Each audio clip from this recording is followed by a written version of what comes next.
मत करो ना। लेकिन उसको कोई आवाज नहीं आती। तभी वो पीछे मुड़कर देखती है तो उसको नजर आता है एक भयानक चुड़ैल उसके सामने खड़ी थी और वो चुड़ैल उसका गला पकड़कर उसको कहने लगती है, मेरी घड़ी को तुमने बुरा भला कहा, तेरी तो आज जान ले लूंगी मैं।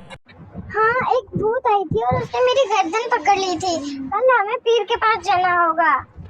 अगले ही दिन वो दोनों पीर के पास चले जाते हैं और वो उसको घड़ी दिखाते हैं और कहने लगते हैं, पीर साहब, यहाँ हमारे घड़ी आई थी जो कि मेरे पति ने चुराई थी और मैंने इसको बुरा भला कहा और इसने मेरी जान लेने तक आ गई। इसके अंदर से एक जिन निकला और एक लालटेन मेरे पास पड़ा था। मेरा उससे पाँव लग गया और उससे आग निकली, जिसकी वजह से वो भूत यहाँ से गायब हो गया। ए भूत, तो इनसे क्या चाहती है? तभी भूत वहाँ से बाहर निकलती है और वो कहती है, मैंने अपनी दोस्त को ये घड़ी गिफ्ट की थी और तभी उसके घर वाले सारे मर गए और मेरा इल्जाम आ गया और मैंने अपने आप को फांसी दे दी। वो उसके ऊपर पानी फेंक देता है, जिसकी वजह से वो ठीक होने लग जाती है और अपने आप को शांत कर लेती है।